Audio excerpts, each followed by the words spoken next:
Fala, gurizada, beleza? Professor Hilton aqui para a gente ter mais uma aulinha nossa da Frente 3 Eletricidade. Hoje, amperímetro e voltímetro. Antes de falarmos dessas duas medidas, a gente tem que saber onde elas estão, sendo utilizadas. É dentro de um aparelho chamado multímetro ou multitestes. Aparelho esse utilizado bastante para medir corrente elétrica, resistência elétrica, entre outros, dentro de placas eletroeletrônicas, aqueles circuitozinhos, as plaquinhas verdes, tá?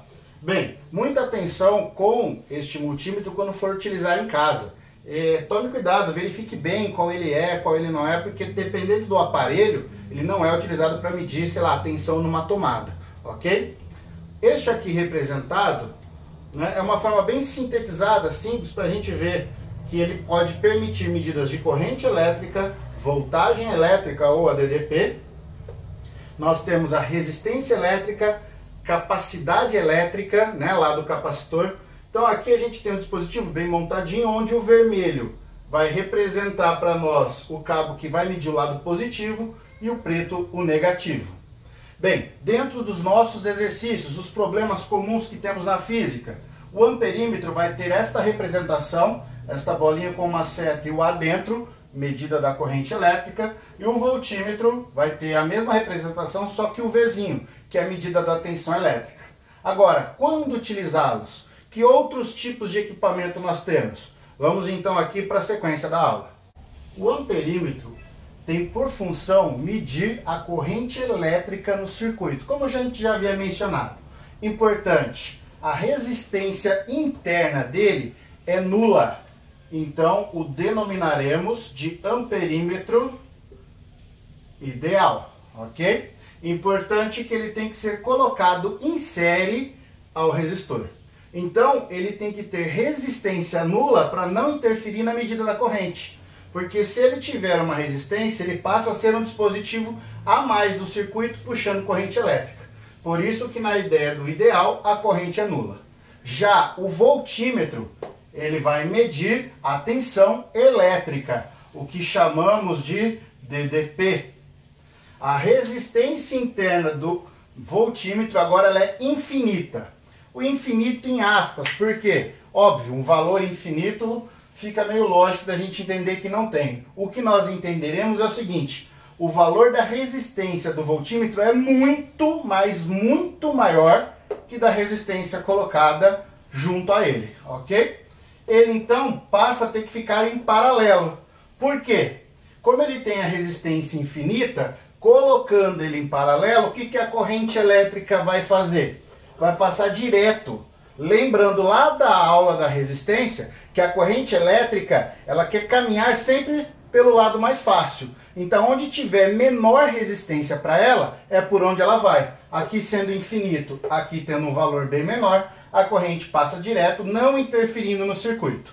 Tranquilos? Então, mais uns elementos de circuito que nós temos são os fusíveis e os disjuntores. São dispositivos que a gente sempre ouve que são para controle da corrente elétrica. Porque quando a gente instala um dispositivo desse, a ideia geral é que quando a corrente elétrica passar e der um pico, um valor a mais do que o próprio dispositivo suporta, ele tende a parar o circuito ou até mesmo queimar. Por isso que nós temos dois tipos, fusíveis e disjuntores. O fusível, ele protege a fiação quando colocado para alimentar casas. Hoje em dia já não se usa mais fusível, mas tem grandes indústrias que às vezes ainda tem. Então a ideia geral de um fusível é que proteja a fiação.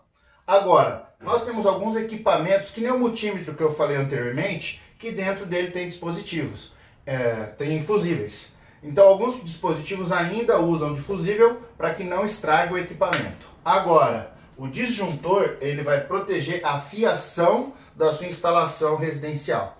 Quando você abrir lá aquela caixinha, a gente chama de caixa de força, sabe? Vocês vão ter vários disjuntores. Então, nós temos alguns que só usam do efeito eletromagnético e outros como o que eu tentei representar aqui, que é o termomagnético. Ele funciona da seguinte forma: quando a corrente vem em excesso, ele tende a desligar para não prejudicar a fiação. Agora, Quando o valor dessa corrente é altíssimo, sei lá, gerei um curto, alguém enfiou um pedaço de ferro na tomada, por exemplo, uma ideia geral de curto, ele desliga por efeito magnético.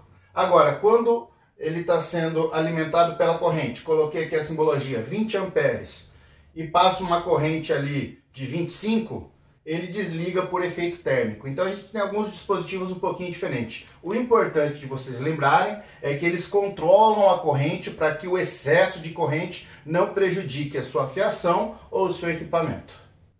Agora nós temos os reostatos para finalizarmos nossa aula.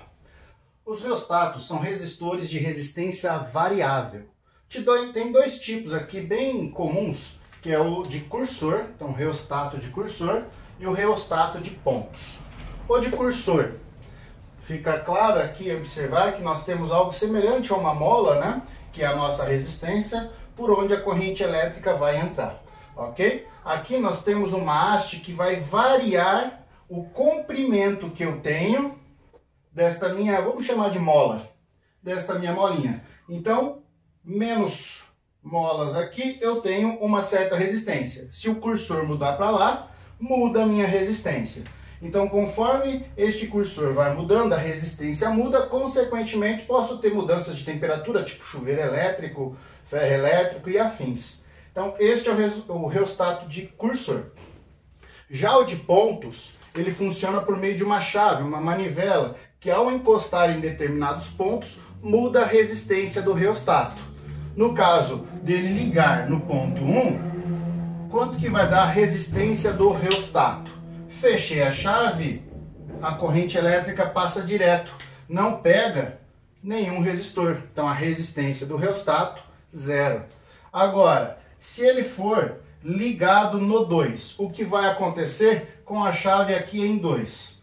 Então a corrente passa por este caminho e encontra duas resistências. Portanto, valeriam 2 R's no ponto 2. Ligando no ponto 3, a gente passa a ter 4 R's. Se ela for ligada no ponto 4, o circuito todo, 1, 2, 3, 4, 5, 6 R's. E assim por diante. As resistências colocadas em série, mais ou menos semelhante a esse. Agora, por que com o reostato muda-se esta resistência? É só lembrar da equação da segunda lei de Ohm. Estão lembrados da nossa última, antepenúltima aula? Bem, e o que esta expressão tem a ver com a questão de temperatura? Porque a resistividade do material, ela varia para pequenas faixas de temperatura. Então, a resistência ela sofre variações para pequenos intervalos de temperatura. Mudando a resistividade, consequentemente, mudamos a resistência. Por aqui fechamos mais uma aula bem curta, bem rápida, e encontro vocês aí nos exercícios. Abraço!